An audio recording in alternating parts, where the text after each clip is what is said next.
Hallo Leute, willkommen auf meinem Kanal. Ich hoffe, es geht allen gut. Mein Name ist Mars. Außerdem zeige ich euch meine neue Wohnung. Fangen wir an!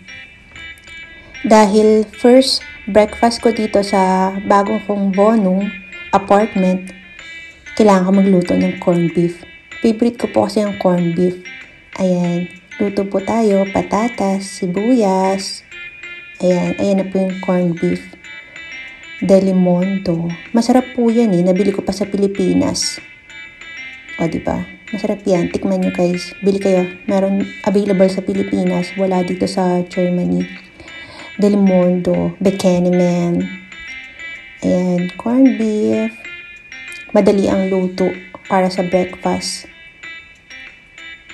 Dapat po nagbe-breakfast tayo palagi.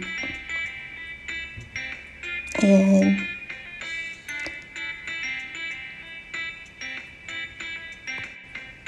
Ayan, luto na. Kakain na. Kain po tayo habang nanonood ng Abot Kamay na Pangarap.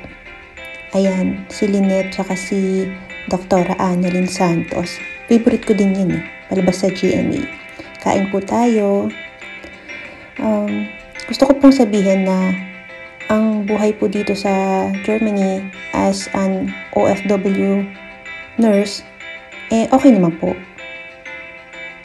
Okay naman po ang sahod. Kaso po, ang mga bilihin po dito sa Germany, mahal na rin po. Ang cost of living, mahal. Magastos. Example na lang po ay ang kanin. Nabili ko po yan sa Asian store. Nasa 20 euro po ata yan. Kung di po ako nagkakamali. 20 euro. Tapos, 5 kilo lang po yun. So, i-multiply po natin mga 20 euros times 60 pesos. O magkano na yun? Mga mahigit 1,000 na po yun. So bigas pa lang, tas 5 kilo. Mahal po ang cost of living dito sa Germany. Pero okay lang po kasi compensated naman. Sakto naman din sa sahod. Nakakaipon pa rin po kahit papano. So, usapang bonong po tayo or apartment. Yung dati ko pong apartment, mura lang. Nasa 170 euro. So, magkano po yun? 170 times 60. So, mga nasa 10,000. Circa about 10,000 euros po per month. 10,000 pesos per month ang binabayaran ko dati. Pero po ngayon, sa bago ko pong bonong, ang price po niya ay nasa 541 euros. So, times 60 pesos. So, magkano yun? Around mahigit 30,000 pesos. 32 to 33,000 pesos po monthly ang binabayaran ko na po sa bago kong bonong. So, ang layo po ng difference. Pero ang kagandahan po dito sa bago kong pong bonong, po siya, full furnished, mobiliared. So, nadatnan ko po na kompleto na po yung gamit. Para sa akin po, maganda po yun kasi mag-isa lang po ako. Kapag yung makukuha ko po na apartment yung empty, kasi karamihan po dito sa Germany, kapag kukuha ka po ng apartment, empty po yung apartment. So, ikaw maglalagay lahat. Ikaw maglalagay ng lababo, ng lutuan, lahat ng bed, ng sofa. Ako po, kompleto na. Nadatnan ko na po na kompleto. So, titirahan ko na lang po. Dadagdagan ko na lang kung may gusto pa akong gamit na ilagay. Depende sa usapan na namin ng may-ari ng apartment. Para sa akin po, convenience yun kasi mag-isa lang po ako. Saka mahirap po maglipat ng gamit at magastos. Magastos po talaga kapag mag-uupa ka dito ng apartment sa Germany.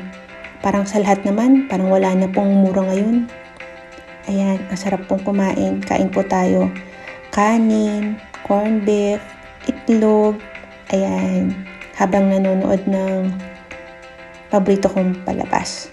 Ayan. Sana po okay po ang lahat.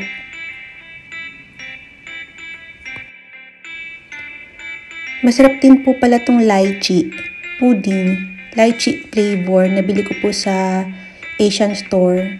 Masarap. Ayan. Ganyan lang po kadalasan na kinakain ko. Pero araw-araw pa rin po akong kumakain ng kanin. Rice is life. Ayan. Kukuha ulit ako ng ulam and then papakita ko na po sa inyo yung bonong ko. Ayan. Welcome po sa bago kong bonong apartment. Ito po yung entrance. Ayan gang. Ayan. Buksan natin yung ilaw. Ito po na-receive ko na, ayan na mismo yung na-receive kong laman niya. May gamit na po siya. Ayan. Ito na po yung, buksan natin yung ilaw. Ayan na po yung sala.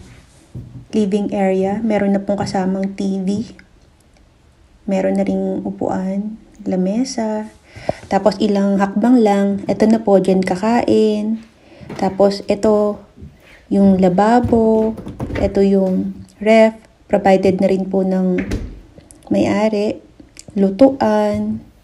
Ayan. Tapos dito, kompleto na po. May mga utensils na rin po. So, titirhan na lang talaga. Kompleto na yung gamit.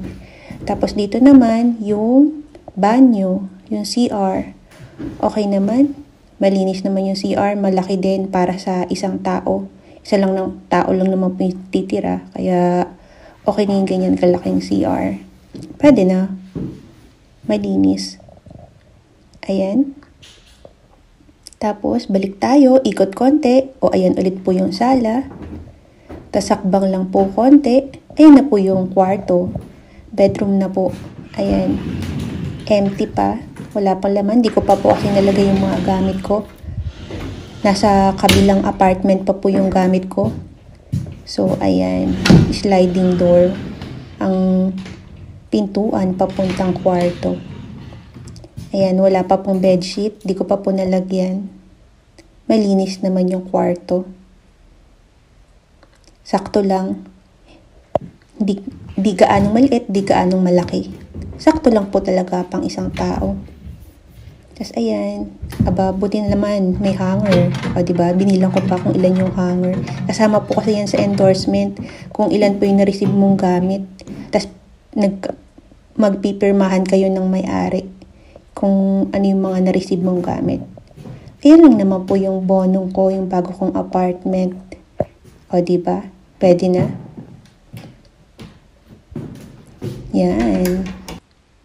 Thanks for watching. Tschüss.